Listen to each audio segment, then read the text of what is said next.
Hello everyone. In this video we will study about hemophilia, which is a congenital or a genetic disease. We have already done with autosomal recessive diseases. Along with that we have to study this as well because it is important from board's perspective. Now we have already studied 3 autosomal recessive disorders: sickle cell anemia, phenylketonuria and cystic fibrosis. We will be studying hemophilia and color blindness as X-linked recessive disorder. So hemophilia, it could be of two types. It could be hemophilia A or hemophilia B. The basic symptom in hemophilia is that blood don't clot, right? So if clotting is not going to happen, even a minor injury could be fatal to the hemophiliac individual. Now, basing upon which factor is missing, hemophilia is categorized into two parts. If factor 8 is missing in the blood, then it causes hemophilia A, and if factor 9 is missing, then it will cause hemophilia B. The basic symptom, as I said, will remain the same. The blood will not clot. Thus, these hemophiliac individuals, they need to be extra precautious because a minor error, minor cut in the body could be life-threatening. Remember, this is X-linked recessive disorder. So, if you are talking about affected females, their genotype will be XH, XH. Means H will be there as a superscript. It is an example of X-linked recessive disorder. So, recessive condition, you know that it always get expressed in the homozygous condition. So, to be affected, a female should have two defective alleles, and here two defective alleles are shown by small h. H means hemophilia. Remember, you will never ever show the affected female like capital H or small h.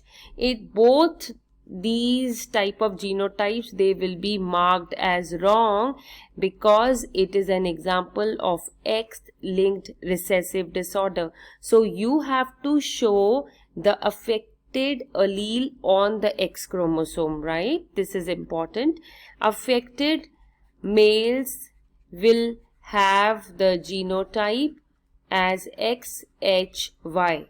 Now, this is an example of X-linked disorder, and males, they are having only one X chromosome. So, to be affected male will just contain one recessive allele, right? So, because males are hemizygous for the X-linked disorders, means if they will contain only one recessive allele, they will be affected. Now let's talk about carrier female. Carrier female would be the one that will carry one recessive allele. That means the genotype of that female will be XXH. This X will be normal, and this recessive allele on the X chromosome, it is making that woman a carrier. Means one defective allele and one normal X chromosome. While doing any genetic cross related to hemophilia or X-linked disorder, we need to keep in mind that we have to show recessive allele on the X chromosomes, because here we are talking about hemophilia. That is why as a superscript we have used H. In case of color blindness, we can use the colorblind individual will have the genotype as XCXE, means the affected female will have this genotype, the affected male will have this genotype, and the carrier female will have this genotype. C here refers to the color blindness, and color blindness is also a type of X-linked recessive disorder. Here C refers to color blindness, H refers to hemophilia. Here we have a problem on hemophilia. And the problem says, suppose a carrier female for hemophilia marries a normal male. What is the probability of child to be affected? Now here the female is acting as a carrier for hemophilia. Thus the genotype of the female will be XXH and male is normal. Thus the genotype will remain XY. So if you will plot a Punnett square, it will give you the gametes like this, and this is the X female gamete and this is XH. So if you will fill in, you will get this result, and then you have to write phenotype in between. So this will be the female, this will be the normal male, this would be the carrier female, and the next individual will be hemophiliac boy, right? So female who is a carrier will also live a normal life. However, she has a defective allele in her body. So probability of the child to be affected, we will write probabilities now. Now each individual has the probability of 25%, but as in the question only the probability of the affected has been asked, so this becomes our answer. 25% children, they will be born affected and they will be boys, right? So if you want to plot a pedigree of the given question, you can plot it like this. Because the female is carrier, thus we need to show a small dot inside a circle. The male is going to be normal, and if we want to specify the sex of the baby, then we can write in any order. This is the normal female, this is the normal male, this is the carrier female, and the next son, which is going to be hemophiliac. This is our generation 1, and these are generation number 1, 1, 1, 2, second 1, second 2, second 3, and second 4, right? So here in the question they were asking about it, and the probability is 25%. Here we go with another problem that says, if a carrier female for hemophilia marries a hemophiliac male, what is the probability to have normal children? Please read the questions carefully before concluding with the answer.